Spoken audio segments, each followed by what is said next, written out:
directly from the IMF's website.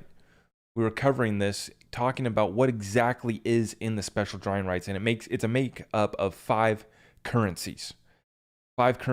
And it says here, the SDR is an international reserve asset created by the IMF in 1969 to supplement its member countries' official reserves.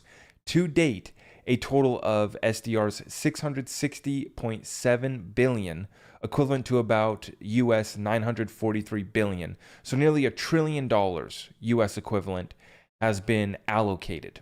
This includes the largest ever allocation of the SDR's 456 billion approved on August 2nd, 2021. So, effective on August 23rd, 2021, this most recent allocation was to address the long-term global need for reserves and help countries cope with the impacts of the situation going on, the pandemic. The value of the SDR is based on a basket of five currencies: the US dollar, the euro, the Chinese renminbi, the Japanese yen, and the British pound sterling. So, the SDR was created as a supplementary international reserve asset in the context of the Bretton Woods fixed exchange rate system. Remember, Bretton Woods goes all the way back to 1944, the original Bretton Woods Agreement. And the collapse of the Bretton Woods system in 1973, Nixon took us off the gold standard in 1971. Quick currency lesson for you. And I know this is boring. What's the next 10x crypto, bro? We'll get to that. And you'll soon see why we hold a fat bag of XRP. Not financial advice, but there's a reason why I don't play around with the rest of this BS, and I stay focused on Brad Garlinghouse having personal meetings with the head of the International Monetary Fund, Christine Lagarde. In his interview today with CNBC, he says, after speaking with Christine personally, so I always say, how's your program working out? What's your cryptocurrency doing? Who is the CEO of your company meeting with? Mr. Brad Garlinghouse, BG, meeting with Christine Lagarde personally. One of many meetings with the top financial elite of this world, as Brad takes the stage at Davos. And this isn't his first time there. He's been there, been at all the most important tables, the most important board rooms in the world, right?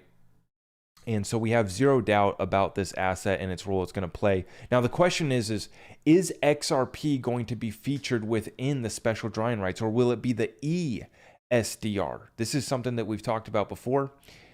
What role could XRP play as a reserve currency that's designed to be as liquid as a G10 currency? These are simple goals that Ripple stated back in 2017, 2018.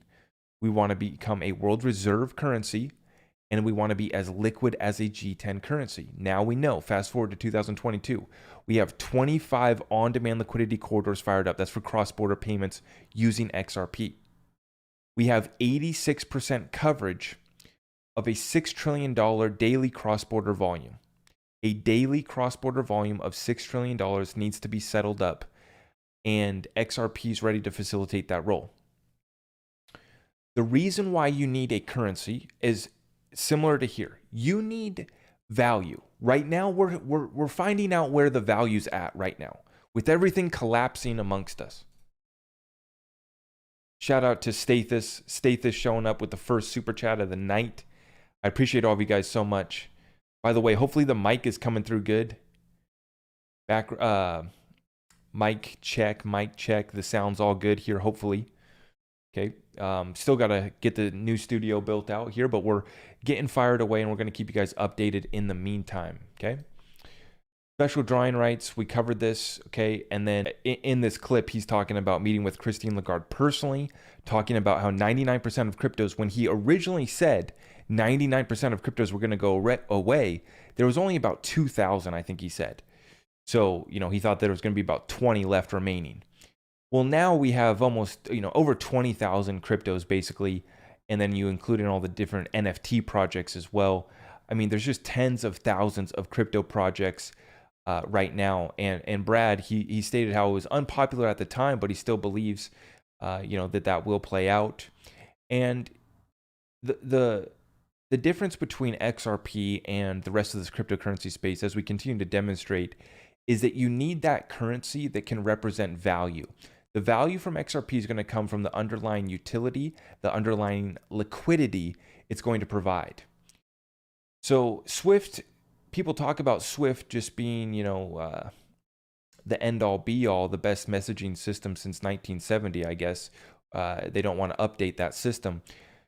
Swift is just a messaging platform, a messaging system, a messaging network between 11,000 banks.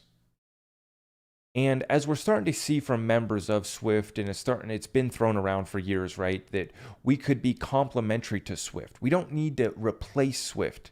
We just need those 11,000 member banks to get on board, settling just even portions of the on-demand liquidity that they need. Oh, here's the clip. Let's see if we can play this for you guys. Well, I have a couple of reactions. One is, in some ways, she's in good company. There's others like Warren Buffett and Charlie Munger who've made derogatory comments. But not that long ago, Jamie Dimon, someone who said they thought Bitcoin was, I think, a fraud, and has subsequently come around and realized that, in my judgment, this is an industry that is not going away. It's valued today at about $1.2, $1.3 trillion. But I do think, I've spoken to Christine Lagarde personally, and I think we need to stop measuring it just by what's going on with the overall value and how are these assets being used to solve real world problems. And I think time and time again, we're seeing more and more real use cases solving real scaled problems where blockchain technologies can reduce friction measured by cost and speed in a way that I think improves the overall economy.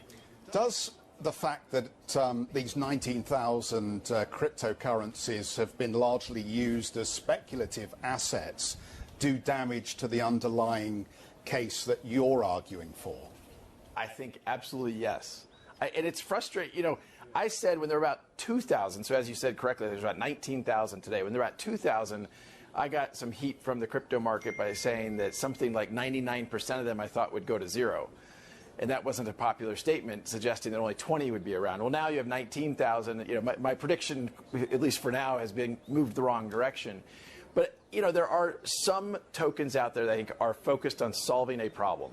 And those are ones that I can see being used in the future. And we could give a number of different examples. Some of them are present here in Davos. But there's also ones that I look at, I hear the description, and I don't get it.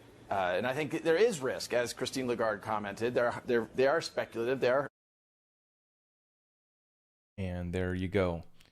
Yeah, so Brad just laying it down for us at Davos, meeting with the World Economic Forum. And remember, it is important to go to these groups. I think that the powers that be, you have to approach them. You have to go to the business table. And whether you think what they've been doing is wrong or not, and whether it needs to be replaced or not, you got to go get something done. You got to go to the movers and shakers of this world. And quite frankly, we have to confront the people who have had control, that got this corrupt system. There's a reason why everyone's attracted to blockchain cryptocurrency. Why Bitcoin had such a role is because we thought that it could be digital gold. We thought that Bitcoin could be the reserve currency of the new financial system. Some Bitcoin maxis still believe that, and we know how that program's working out. Not very good, as seen in El Salvador. Cannot be used as a currency, cannot be used as digital cash. And then as volatile as it is, cannot be used as a reserve either. Not really a store of value. Down over 50%, right, from that all-time high. So Bitcoin's failed on every metric. And like Brad says, most of these cryptocurrencies, when you take a look at them, guys, I mean, just to put it bluntly, they're not doing shit. Excuse my language, but they're not doing anything. They're a cool idea, bro. They're, let's pump and dump this and get rich, bro. Let's take the money and run, i.e. Luna. We gotta place the back switch, the kill switch on the back end to kill this thing when it goes sideways and everyone pulls the liquidity. Or when we start to pull the liquidity and then everyone realizes that we're pulling liquidity, everyone else pulls liquidity and the project goes to zero. That's what's going on in this space. And all of last year, towards the end of the year, I was telling everyone, take your money and run out of this crypto market specifically, because we knew the DeFi protocols wouldn't last. We knew that the NFTs were overhyped. We knew that the NFTs had no utility. Now, Gary Vaynerchuk and many others are trying to bring utility to NFTs, Ripple included. But we're still seeing that's an very, very immature and the most speculative side of cryptocurrency. What we're doing is a rather conservative investment, in my opinion. When I look at what Brad and team is doing, one of the most, the furthest along cryptocurrency team by far. There's no competition. I always say there's no comparison with Ripple's board of directors and the executives that are executing the business strategies of that company. And Brad's always said that XRP is the heartbeat of Ripple. Personal conversations with Christine Lagarde, meeting with over 50 central banks from Miguel Valles. I mean, this is just what they're telling us. In 2017, simple goal of making XRP a world reserve currency as liquid as a G10 currency. And